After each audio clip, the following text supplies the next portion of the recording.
Assalamualaikum warahmatullahi wabarakatuh.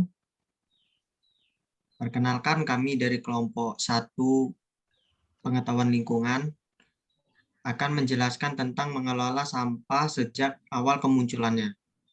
Perkenalkan, nama saya Farah Febrianto, NPM 2115061 Perkenalkan, nama saya M. Dava Syaputra, NPM 21150611101. Perkenalkan, nama saya Haikal Rehan Maulidan dengan NPM 21150610885. Menurut Undang-Undang Republik Indonesia Nomor 18 Tahun 2008 tentang pengelolaan sampah, yang dimaksud sampah adalah sisa kegiatan sehari-hari manusia dan atau proses alam yang terbentuk padat. Sampah ini dihasilkan manusia setiap melakukan aktivitas sehari-hari. Pengelolaan sampah menerapkan paradigma baru, yaitu pengelolaan sampah secara holistik dari hulu sampai hilir. Untuk meminimalisir permasalahan sampah, maka harus ada pengelolaan sampah sejak dari sumbernya. Pengelolaan sampah merupakan kegiatan yang sistematis, menyeluruh dan berkesinambungan, yang meliputi pengurangan dan penanganan sampah.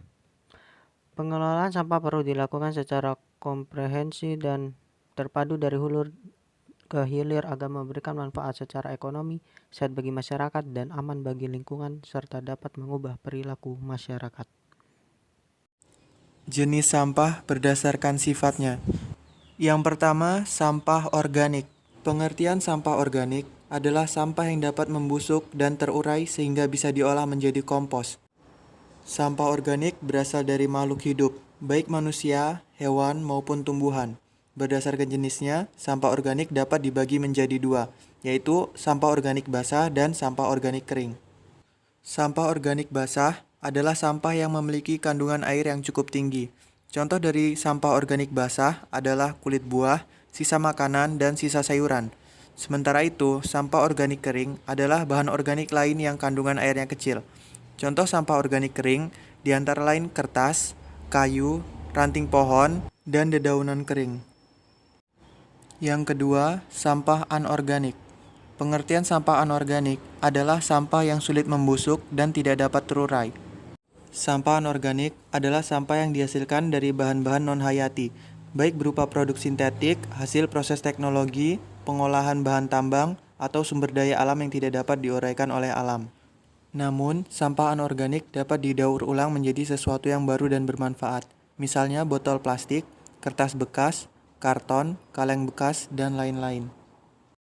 Pengolahan sampah. Dalam pengolahan sampah, kita harus memprosesnya pada saat kemunculannya. Bisa dengan membersihkan sampah itu terlebih dahulu agar tidak menyebabkan bau.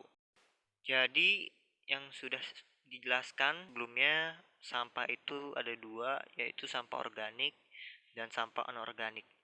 Dan untuk kali ini saya akan menjelaskan pengolahan apa saja yang dapat diolah oleh sampah organik. Jadi untuk pertama, sampah organik bisa diolah menjadi kompos. Yang kedua, bisa menjadi tambahan makanan ternak. Yang ketiga, dapat dijadikan makanan manggot. Yang keempat, dapat dijadikan biogas dan listrik. Yang kelima, bisa dijadikan sampah karton, dus, dan produk kertas lainnya yang digunakan kembali atau dijadikan bahan baku kertas. Yang keenam, sisa makanan dapat digunakan sebagai makanan hewan. Dan untuk kali ini saya ingin membahas tentang sampah organik. Dan untuk pengolahan sampah organik, yang pertama kita bisa menjadikan botol dus mili dijadikan ekobrik. Yang kedua, botol plastik bisa menjadi hiasan untuk dekorasi. Yang terakhir, berkas minuman dapat dijadikan pot.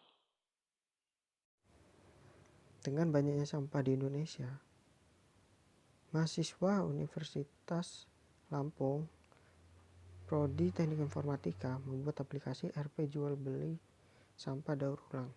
Aplikasi ini bisa kalian download di Play Store.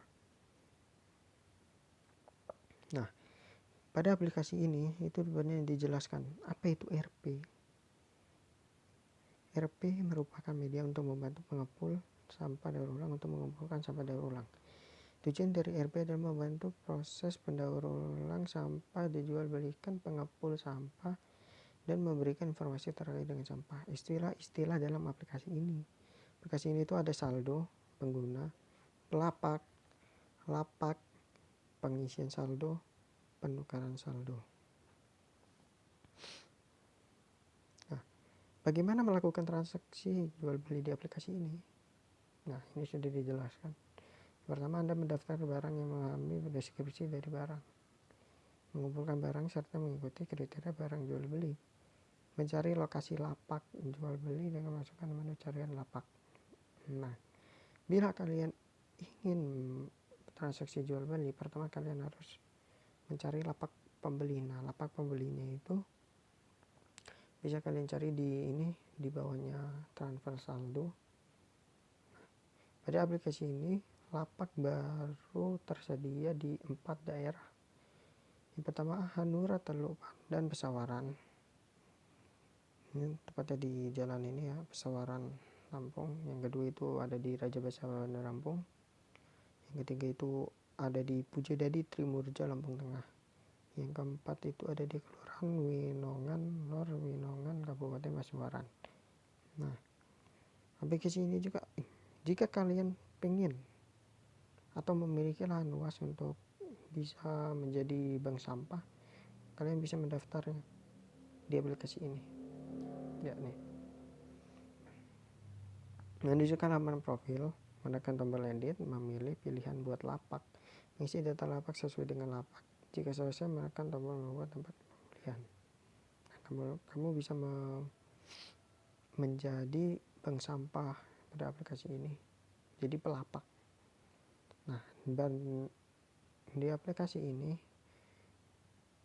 juga ini tersedia barang jual beli, daftar barang jual beli. Barang apa saja yang dijual di aplikasi ini? Yang pertama yaitu kompos. Kompos ini dihargai 4.000 per kilo. Yang kedua itu kertas putih, dihargai 1.000 per kilo. Yang ketiga itu kertas koran, dihargai 1.600 per kilo. Habis itu ada gelas air mineral bening 1.600 per kilo, botol plastik air mineral bening 1.600 per kilo, aluminium tipis 4.000 per kilo, aluminium tebal 1.200 per kilo. Nah, begitu barang-barang yang terjual. Jika tetangga atau kamu sendiri memiliki barang-barang tersebut ini, kalian bisa menjualnya di sini. Terima kasih presentasi dari kelompok kami hari. Wassalamualaikum warahmatullahi wabarakatuh.